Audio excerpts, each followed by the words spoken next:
Example number 5 कोई भी ले लो। मान लो हमारे पास इस तरह का कोई लेटिक है इलेक्ट्रिकल,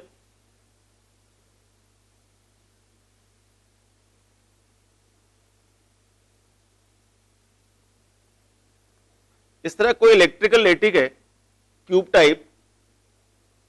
ये जो क्यूब की सारी जो साइड्स है वो रेसिस्टेंस की है। ये कोई ए पॉइंट और बी पॉइंट के बीच में हमें केसीएल अप्लाई करना है, ठीक है। ये जो सारे रेसिस्टेंस है वो इक्वल है, सब रेसिस्टेंस इक्वल है।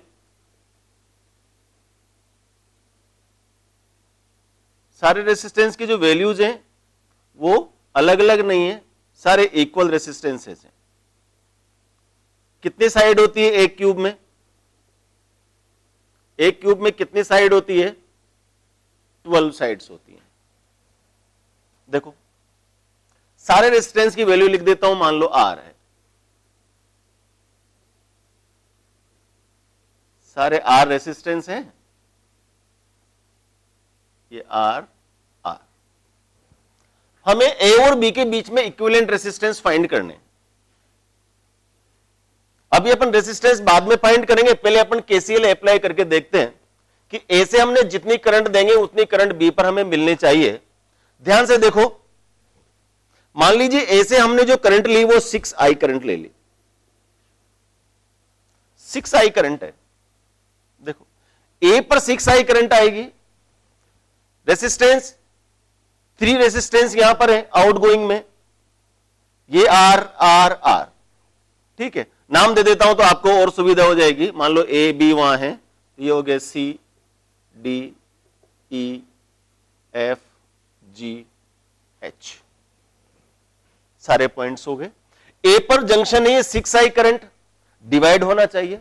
बेटा याद रखो, अगर मान लीजिए रेजिस्टेंस की वैल्यू सेम है तो इक्वल करंट डिवाइड होती है सब में।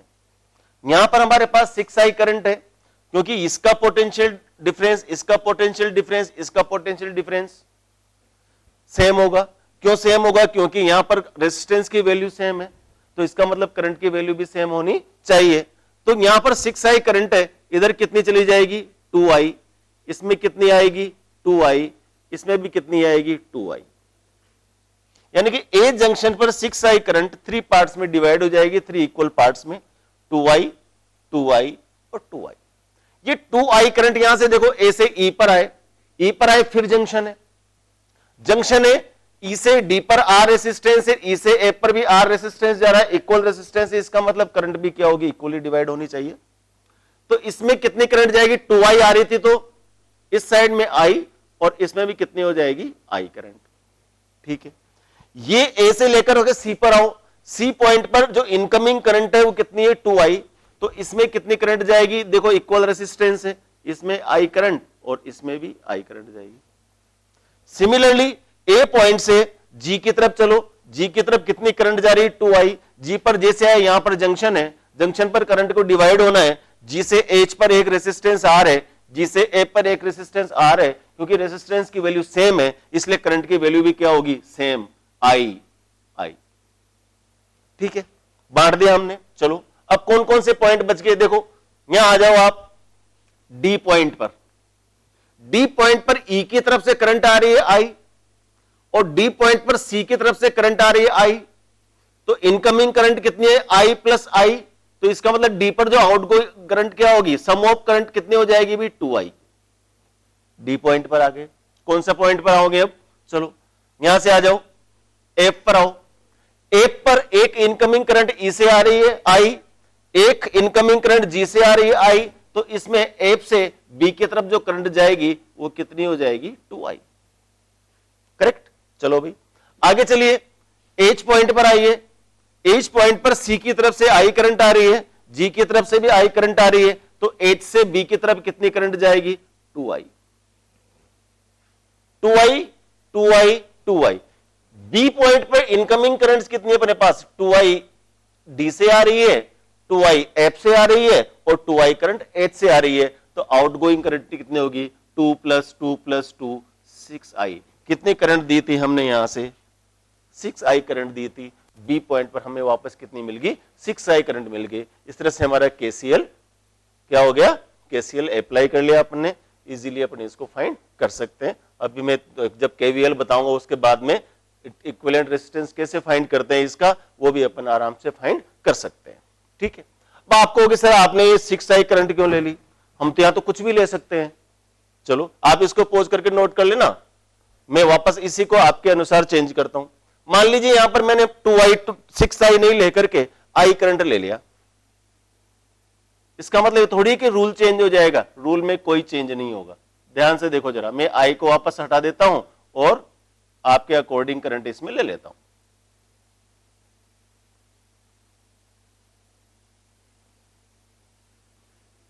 देखो मान लीजिए मैंने 6i नहीं, यहां से i करंट लिया।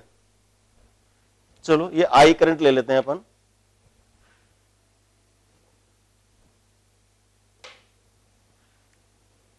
यहां से i करंट a पर 3 इक्वल रेसिस्टेंस से डिवाइड हो जाएगी, i by 3, i by 3, i by 3।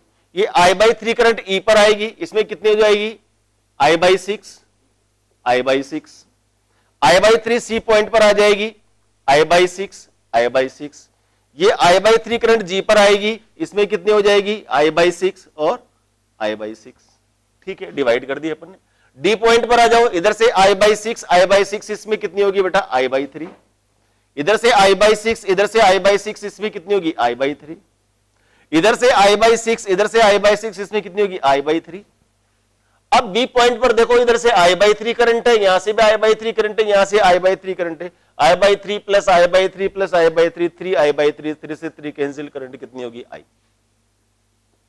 जितनी करंट हमने यहां से ली थी उतनी करंट बी पॉइंट पर निकाल दी, applied KCL, Kirchhoff current law. Kirchhoff current law में हमें विशेष रूप से ध्यान रखना है, जितनी करंट हम सर्किट के एक पॉइंट पर दें, जब सर्किट से बाहर निकले उतनी कितनी करंट बाहर होना चाहिए, अंदर कैसे डिवाइडेशन हो रहा है, कैसे रेजिस्टेंस के अकॉर्डिंग पोटेंशियल ड्रॉप के कारण करंट डिवाइड हो रही है, और फिर हमें लास्ट में मिलना चाहिए। हर पॉइंट पर भी केसीएल, हर पॉइंट पर भी जो केसीएल है वो वेरीफाई होना चाहिए। ए पॉइंट पर देखो i by 3, i by 3, i by 3 that is equal to i। C point पर कहीं भी देख लो i by 6 plus i by 6 that is i by 3। इस पॉइंट पर देखो i by 6, i by 6, i by 3। In sum of incoming current is equal to sum of outgoing current, ये हमारा केसीएल, किरचॉफ करंट लॉ। दूसरा बात करते हैं Kirchhoff voltage law. आप इसको नोट कर लीजिएगा पॉज करके, Kirchhoff voltage law, KVL.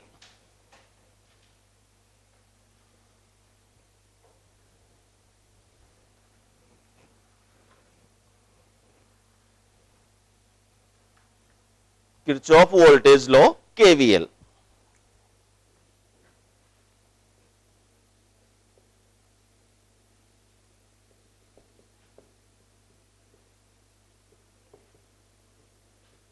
KVL, पहले क्या था केसीएल, अब ये हो गया केवीएल। इसको अपन लूप लॉ भी बोलते हैं,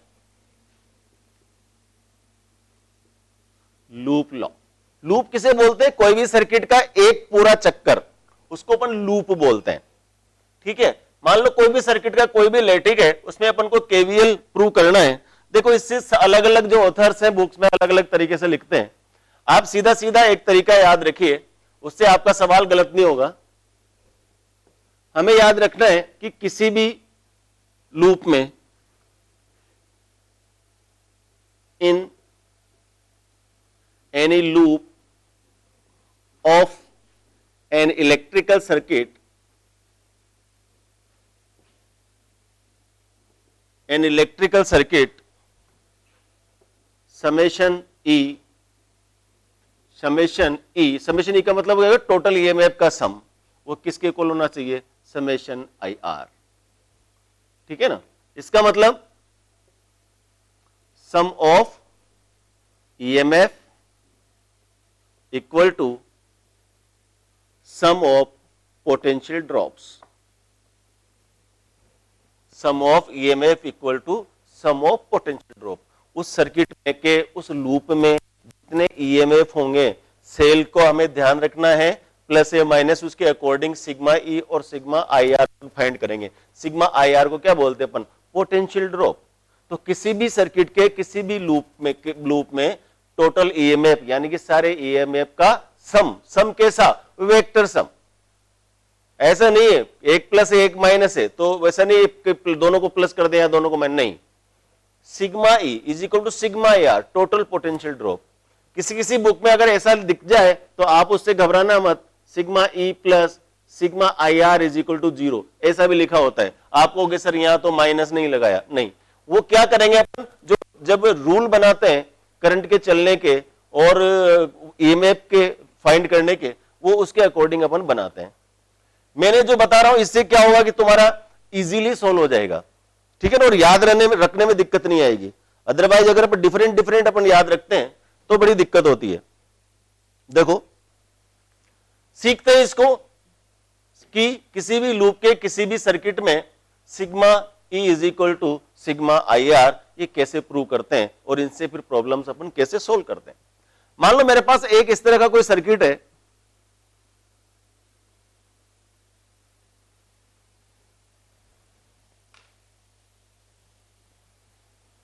जिसमें कितने भी सेल लगे हुए हैं, कितने भी रेसिस्टेंस लगे हुए हैं, हमें बिल्कुल भी नहीं घबराना है।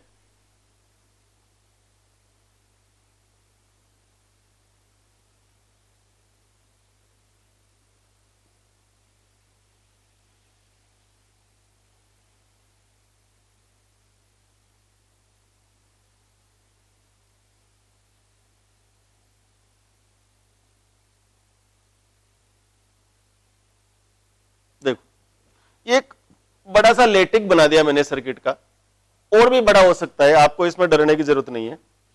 नाम दे देता हूं कोई भी, A B C D E F, ठीक है भाई। इतने सारे सेल हैं, इनके सबके ईएमएफ भी अलग है, इन सबके रेसिस्टेंस भी अलग है। हो सकता है साथ में इंटरनल रेसिस्टेंस भी दे दिए, कुछ भी दे दो, हमें कोई घबराने की जरूरत नहीं है। नाम दे देते हैं कुछ भी इसका, मान लो इसका E1 है, ये E2 है, ये R1 है, ये R2 है, ये मान लो हमारा E3 है, E4, E5, E6, सारे सेल हो गए।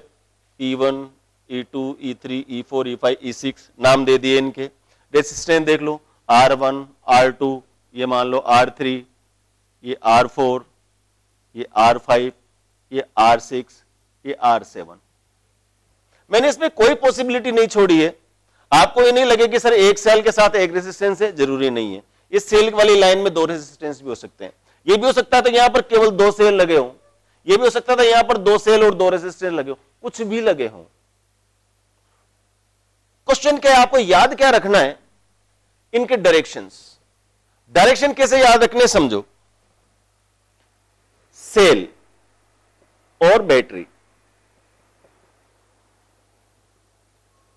जब अपन किसी सर्किट में चलेंगे तो सेल और बैटरी के साइन कैसे लेने हैं, वो साइन कन्वेंशन समझना जरूरी है।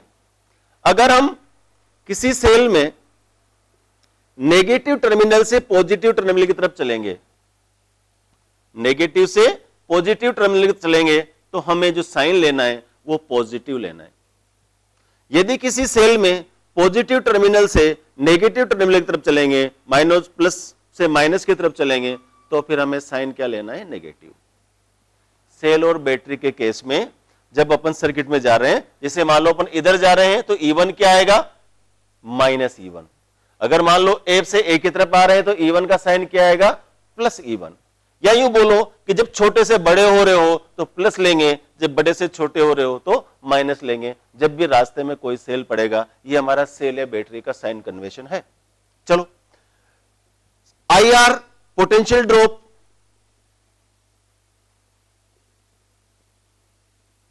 पोटेंशियल ड्रॉप कैसे लेना है बेटा, पोटेंशियल ड्रॉप बोलते हैं अपन I क्रॉस R को। I cross R in direction of current, अगर करंट के डायरेक्शन में है,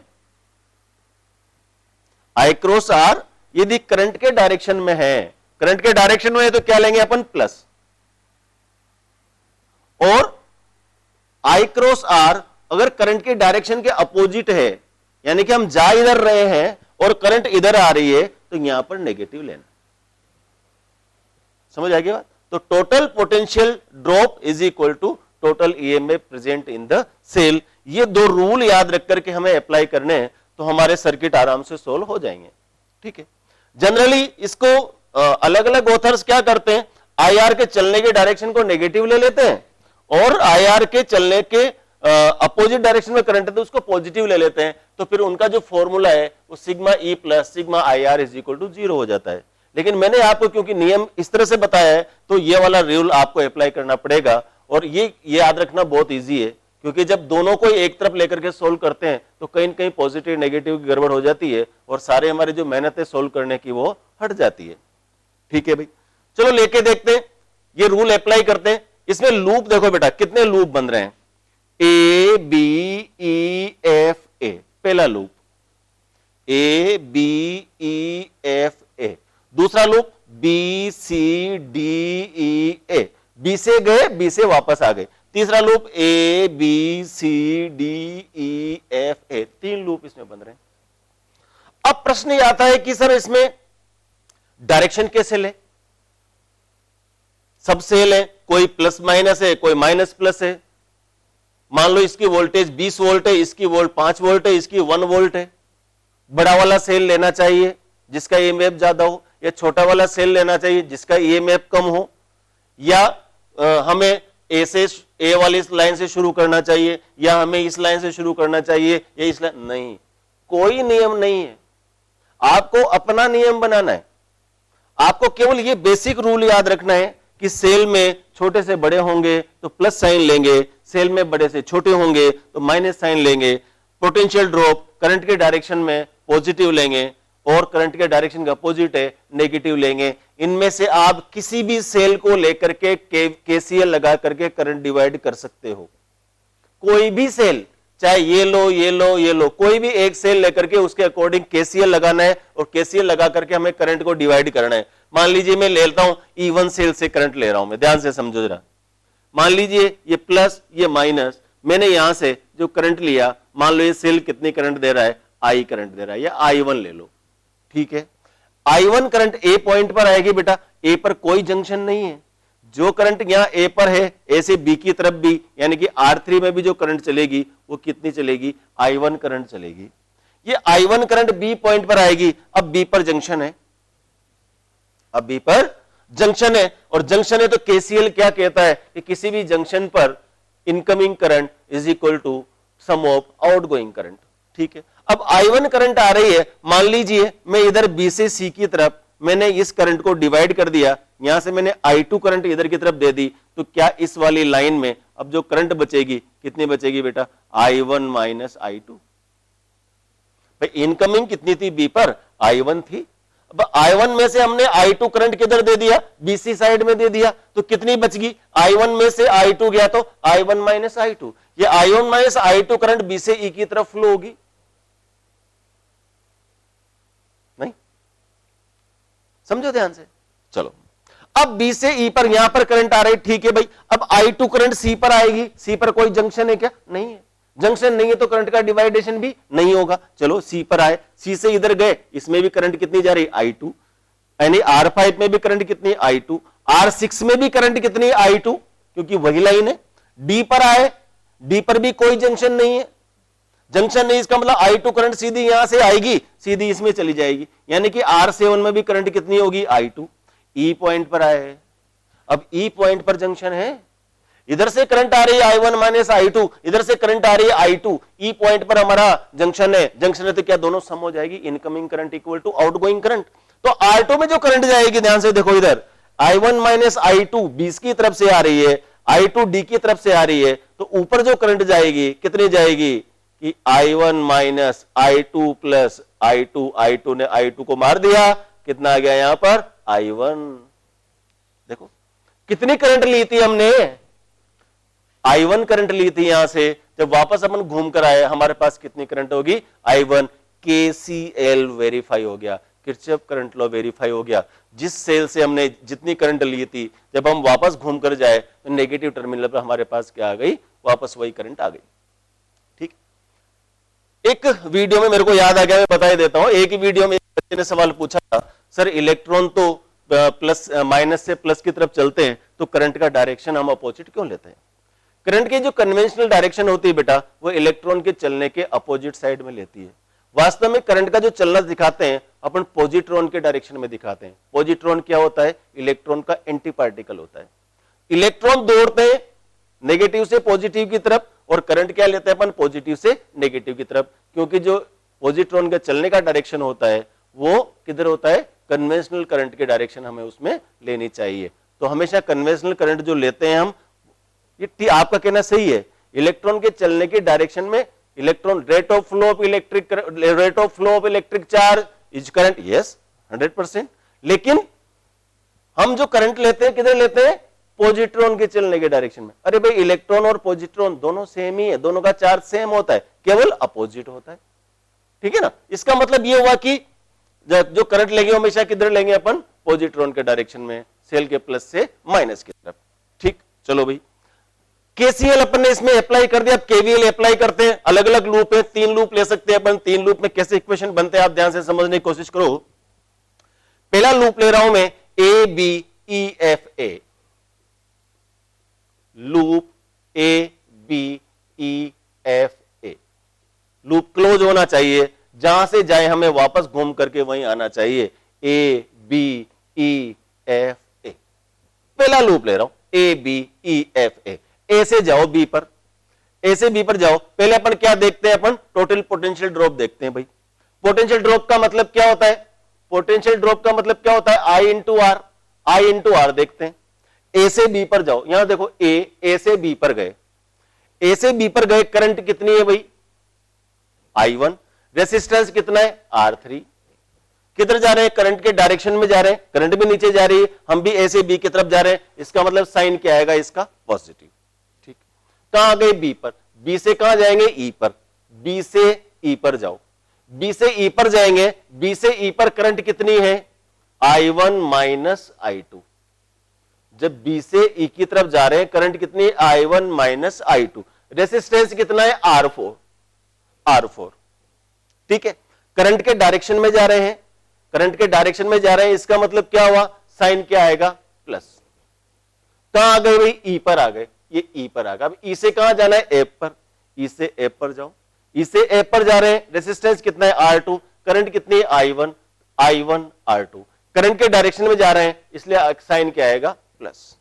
ठीक है, कहां गए? एफ पर। एफ से कहां जाएंगे? ए पर। एफ से ए पर जाओ, करंट के डायरेक्शन में जा रहे हैं, इसका मतलब प्लस साइन आएगा। करंट कितनी है? I1। रेसिस्टेंस कितना है? R1। तो यहां लिख दूंगा मैं I1 R। दोबारा समझो, देखो इस पूरे लूप में हम करंट के डायरेक्शन में जा रहे हैं, इसलिए पोटेंशियल ड्रॉप के जो साइन आएंगे वो सारे पॉजिटिव आएंगे। I1 R3, I1 minus I2 R4, I1 R2, I1 R1।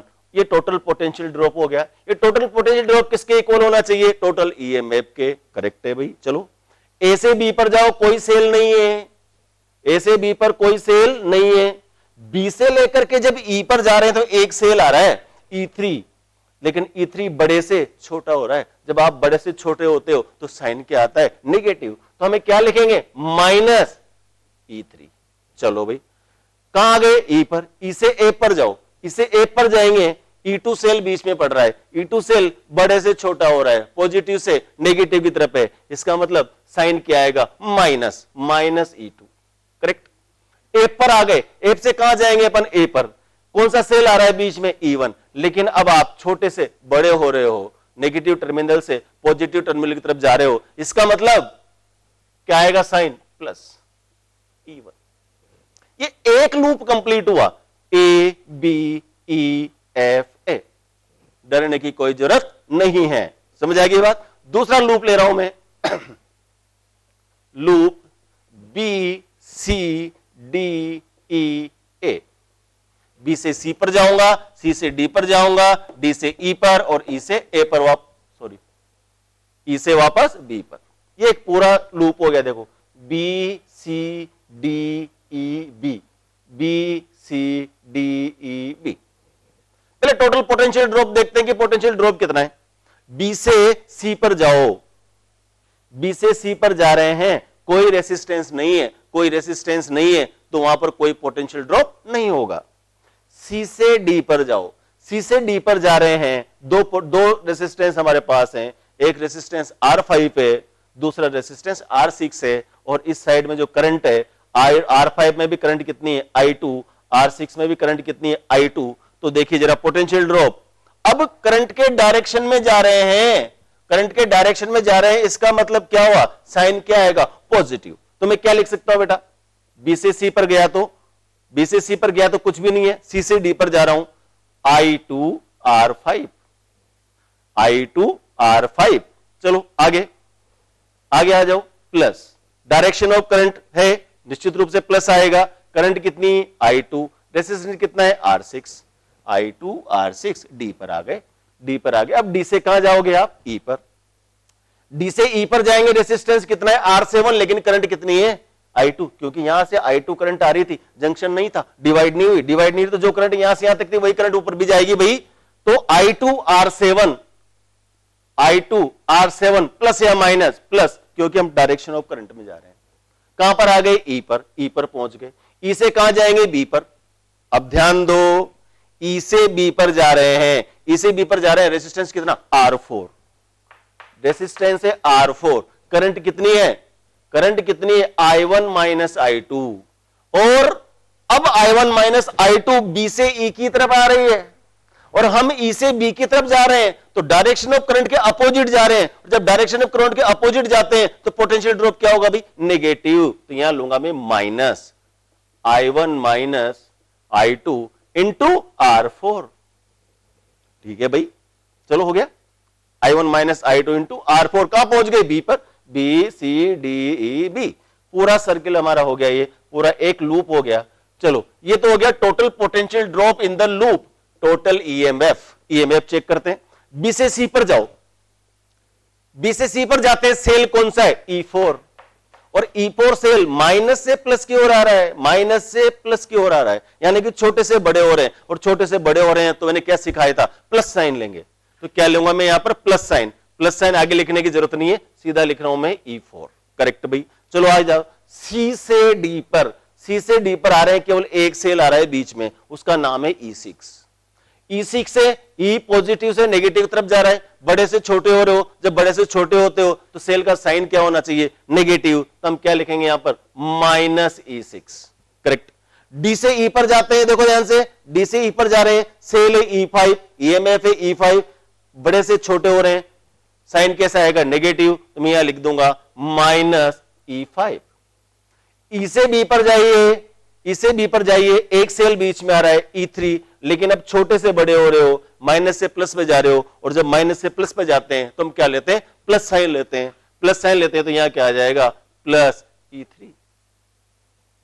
समझ आएगी बात। तो इस तरह से आप इस लूप में कितना भी, ये वाला लूप भी ले सकते हो, बार बार वाला भी लूप ले सकते हो, इसको बोलेंगे अपन loop A B C D E F A। अब आराम से आप इस लूप को देख सकते हो, मुझे बताने की जरूरत भी नहीं है। पहले अगर मैं पोटेंशियल ड्रॉप देखूं, देखो ध्यान से, ए से बी पर जाओ, I1 R3, बी से सी पर जाओ, कोई नहीं है, सी से डी पर जाओ, I2 R5 plus I2 R6, D से ई पर जाओ plus I2 R7, I2 R7, ऊपर जाओ plus I1 R2 plus I1 R1। ये टोटल पोटेंशियल ड्रॉप हो गया हमारा ए से बी पर, I1 R3, I2 R5, I2 R6, I2 R7, I1 R2, उसके बाद I1 R1। ये टोटल पोटेंशियल ड्रॉप, क्योंकि टोटल पोटेंशियल ड्रॉप किसके इक्वल होता है बेटा, टोटल ईएमएफ के। ए से बी पर जाएंगे, कोई सेल नहीं है, बी से सी पर जाएंगे, छोटे से बड़े हो रहे हो, तो क्या आएगा, प्लस का E4। उसके बाद में E6 में बड़े से छोटे हो रहे हो, माइनस E6, फिर बड़े से छोटे हो रहे हो, माइनस E5, फिर ऊपर जा रहे हो, देखो E2 सेल, प्लस से माइनस, यानी कि माइनस E2। लेकिन जब F से A की तरफ जा रहे हो तो कितना आ गया, सेल E1, और बड़े छोटे से बड़ा हो रहा है, इसलिए क्या हो जाएगा, प्लस E1। आप इस तरह से एक KVL अप्लाई कर सकते हो। KCL में क्या होगा, sum of total incoming current equal to sum of total outgoing current. KCL लगाएंगे, मैंने 3-4 सर्किट बताया आपको, ये KVL है। KVL में किसी भी लूप में total potential drop total EMF के इक्वल होना चाहिए। आपको ये दोनों चीजें याद अगर है, डायरेक्शन कैसे लेनी है, तो आप कोई भी सवाल कैसे भी सर्किट, कॉम्प्लिकेटेड सर्किट हो, किरचॉफ लॉ अप्लाई करके सोल्व कर सकते हो। तो ये हमारा लेक्चर है, आप इसको पॉज करके नोट कर लीजिए। हम कुछ प्रॉब्लम लेंगे नेक्स्ट उसमें लेक्चर में कि किरचॉफ से हम प्रॉब्लम कैसे सॉल्व करते हैं।